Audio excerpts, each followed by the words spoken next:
El pasado domingo de Pentecostés, al término de la celebración eucarística, el Papa Francisco saludó a varios enfermos que le acercaron en la plaza de San Pedro del Vaticano. Entre ellos estaba un joven mexicano poseído por 4 demonios. El sacerdote que lo llevaba se lo presentó al Papa, le dijo la razón de estar allí, y el Santo Padre impuso sus manos sobre la cabeza de este poseso y rezó, hizo una oración de liberación. A partir de esto las imágenes recorrieron el mundo, surgió la pregunta, ¿acaso el Papa hizo un exorcismo en el Vaticano o no fue un exorcismo? Toda esta historia y además el contenido del mensaje estrechamente relacionado con México, hoy aquí en El Pulso de la Fe.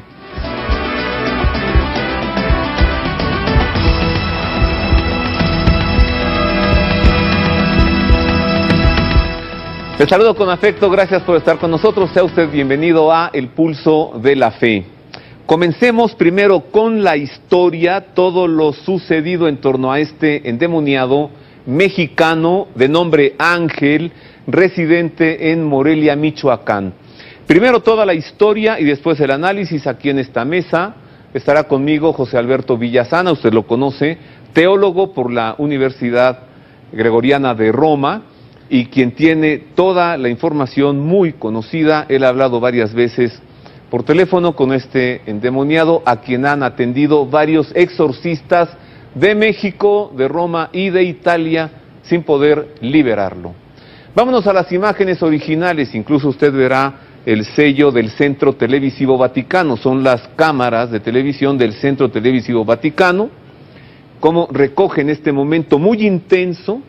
Después le vamos a presentar un acercamiento en el que usted verá cómo, cuando el Santo Padre impone las manos y comienza con la oración de liberación, este joven abre la boca y lanza una especie de gruñidos que las cámaras casi no alcanzan a captar. El audio que usted escuchará es audio original, es la música que estaba sonando en la plaza de San Pedro después de la misa de Pentecostés, y el joven se empieza a hundir en la silla de ruedas. Nuevamente el Santo Padre con más fuerza hace la oración, sus manos más fuertes sobre él, y nuevamente vuelve a abrir la boca y lanza otro rugido. El demonio se manifestó. Después el Santo Padre se retira y este joven tiene una mirada de odio que rápidamente se dulcifica. El jefe de seguridad, Domenico Gianni, le dice a uno de los guardias que recoja la información que tiene el padre Juan Rivas, sacerdote mexicano que llevó a este joven. En fin, le expliqué rápidamente los elementos de lo que usted verá enseguida, las imágenes originales.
Las imágenes originales que repetiremos para usted nuevamente al final del programa, así que esté atento, esté pendiente. ¿Cómo es que estas imágenes recorrieron el mundo vertiginosamente? Porque alguien se dio cuenta de lo que había ocurrido allí. Y quien se dio cuenta fue un programa de televisión italiano que se llama Vade Retro, que significa apártate, a partir de la expresión Vade Retro Satanás, o sea, apártate Satanás. El programa Vade Retro se transmite por la televisora italiana TV2000, que es de la Conferencia del Episcopado Italiano. En el programa Vade Retro sacaron al aire estas imágenes con un comentario y una explicación afirmando que el Papa Francisco había practicado un exorcismo. Vea usted enseguida el video del programa Va de Retro de la televisora italiana TV2000 y la explicación de los italianos. Siamo in piazza San Pietro, esattamente vicino all'Arco delle Campane. La messa di Pentecoste è finita. Papa Bergoglio si avvicina come al solito ai malati che hanno partecipato alla messa. Il pontefice si avvicina a questo ragazzo. Il sacerdote lo presenta al Papa dicendogli che ha bisogno di esorcismo. L'espressione del pontefice si fa seria, estende le mani su di lui e prega intensamente.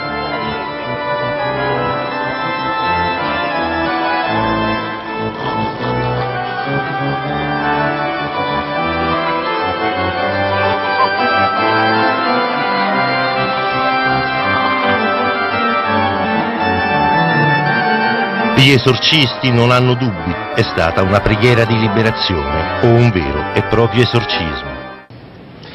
Avancemos en la historia. A ver, el encuentro del endemoniado que buscó al Papa buscando ayuda tuvo lugar el domingo de Pentecostés. Al día siguiente, el lunes, el programa Va de Retro italiano saca al aire las imágenes que usted acaba de ver.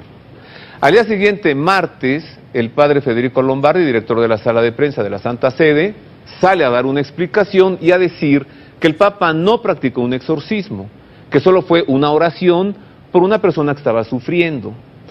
Enseguida, la explicación o el desmentido del padre Federico Lombardi, lo que dijo. Abbiamo visto le immagini che certamente ci hanno colpito di una persona sofferente che è stata presentata al Santo Padre e abbiamo visto con quale attenzione, con quale affetto il Papa si è rivolto e ha osservato, diciamo, questa persona. Come tutte le persone che gli vengono presentate, è impressionante come il Papa segue, accoglie, partecipa al dolore delle persone che gli vengono presentate nelle udienze o al termine delle celebrazioni.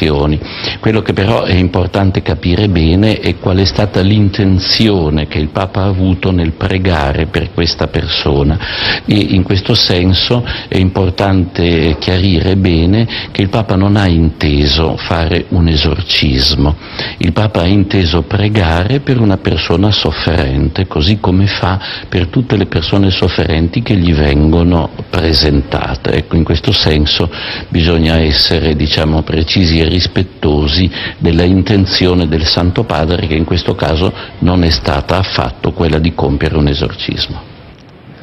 Acaba usted de ver lo que el padre Federico Lombardi pronunció en su cargo de director de la sala de prensa de la Santa Sede o vocero del Papa en torno al acontecimiento. Eso fue el martes. Al día siguiente, miércoles, sale el director de TV2000 a pedir perdón, a ofrecer una disculpa, porque él reconoce que exageraron, que se pasaron, que calificaron como un exorcismo lo que no había sido un exorcismo. Estas son las imágenes de Dino Boffo, director de TV2000, presentando esta excusa.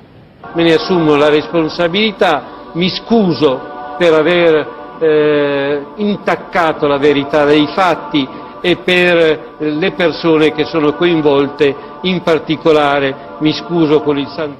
Hasta aquí la historia. Ahora, vamos al análisis.